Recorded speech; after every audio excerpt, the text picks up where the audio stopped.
Assalamu alaikum. I hope you're all well. As we have started parts of speech and we have completed first type of parts of speech which is noun.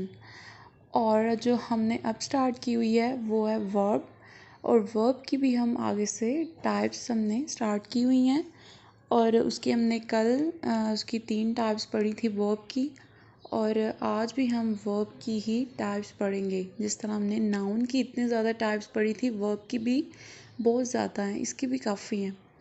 तो सबसे पहले आपने मेरी video को last तक देखना है, like करना है, सब्सक्राइब करना है, कमेंट एंड शेयर। तो चलें अब हम स्टार्ट करते हैं पार्ट्स ऑफ स्पीच की कौन सी वर्ब के आगे से हम टाइप्स कर रहे हैं और जो आज हमने टाइप करनी है वो है ट्रांजिटिव वर्ब और इनट्रांजिटिव वर्ब।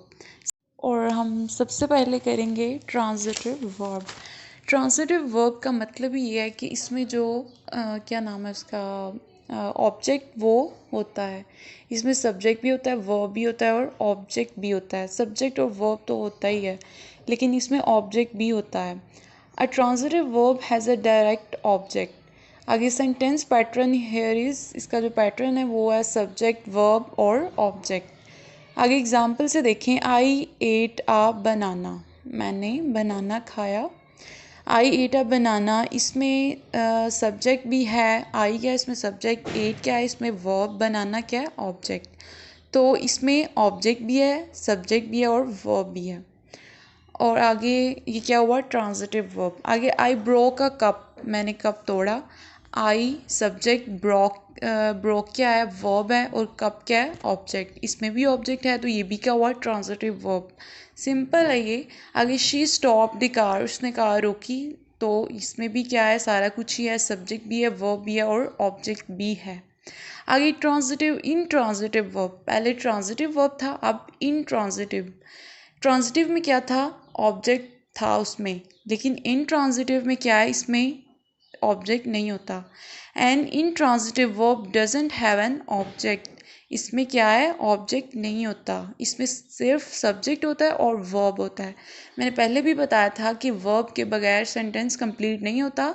सब्जेक्ट और वर्ब हो तो काम चल जाता है, अगर ऑब्जेक्ट ना हो तो सब्जेक्ट और वर्ब हो तो मतलब कि सेंटेंस हम कहते हैं कि ठीक है, कंप्लीट है। लेकिन अगर ऑब्जेक्ट इसमें वर्ब ना हो तो फिर ये सेंटेंस नहीं बनता।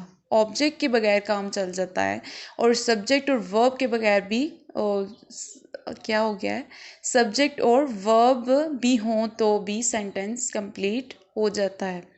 आगे सेंटेंस पैटर्न क्या है, इसमें सब्जेक्ट है और वर्ब है। आगे एग्जाम्पल से देखें, दे लाफ, इसमें क्या क्या है, इसमें सब्जेक्ट है और वर्ब है, इसमें ऑब्जेक्ट नहीं है। आगे आई वॉक, इसमें भी सब्जेक्ट है और वर्ब है, ऑब्जेक्ट इसमें भी नहीं है। आगे शी स्लीप्स, इसमें भी सब्जेक्ट है और वर्ब है, इसमें भी ऑब्जेक्ट नहीं है। तो क्या होता है उसमें, ट्रांजिटिव में क्या होता है, ट्रांजिटिव में ऑब्जेक्ट होता है और इनट्रांजिटिव में ऑब्जेक्ट नहीं होता, इसमें सिर्फ सब्जेक्ट होता है और वर्ब होता है। सिंपल सा इसका डिफरेंस है। आगे ऑक्सिलरी एंड लेक्सिकल वर्ब्स।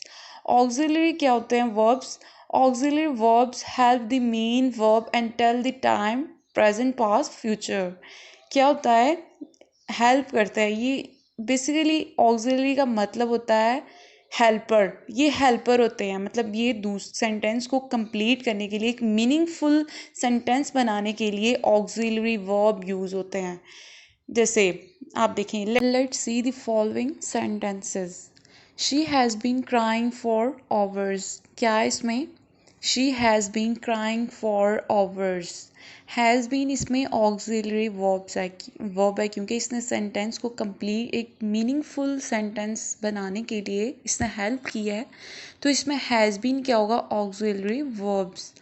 आगे I will be having dinner at that time, तो अब विल भी इसमें क्या है, इसमें क्या होगा, विल बी ऑक्सिलरी वर्ब। आगे they might approve this effort, might भी क्या है, ऑक्सिलरी वर्ब।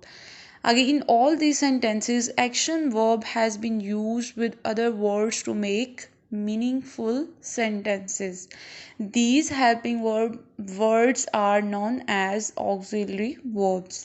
उन्होंने यही कहा है कि ये जो वर्ब जो यूज़ एक्शन वर्ब के को यूज़ करने से ये मीनिंगफुल सेंटेंस बना है, तो उसको क्या कहते हैं, इन हेल्पिंग वर्ड्स को क्या कहते हैं, ऑक्सिलरी वर्ब्स। अगर following are the most commonly use auxiliaries, ये सबसे ज़्यादा यूज़ होने वाले ऑक्सिलरी वर्ब्स हैं। Shall, should, have, be, might, do, will, would, could, etcetera.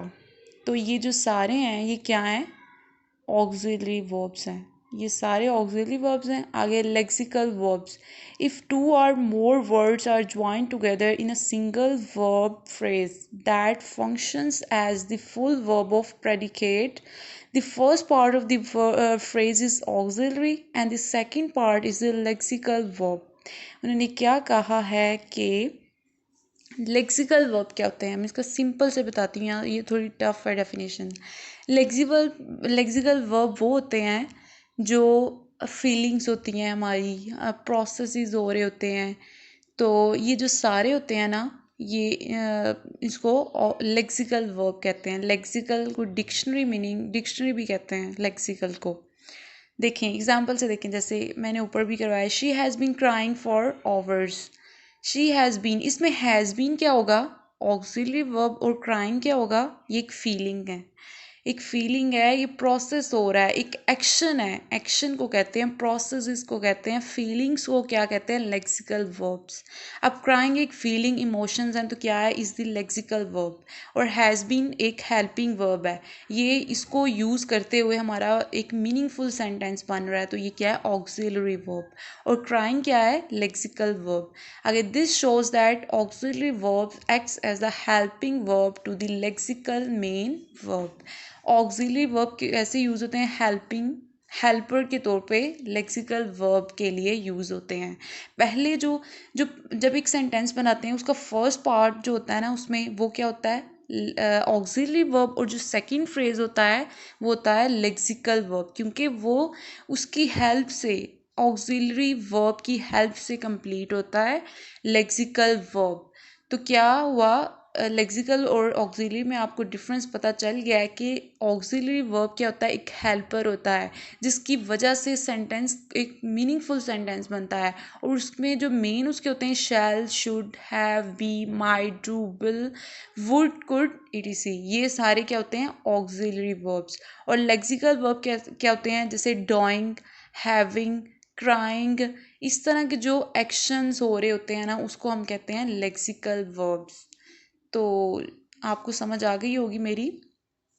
आगे वाला नेक्स्ट लेक्चर फिर मैं आऊँगी, नेक्स्ट लेक्चर लेके वर्ब का। तब तक के लिए अल्लाह हाफिज़, टेक केयर, दुआओं में याद रखिएगा। जज़ाकल्लाह।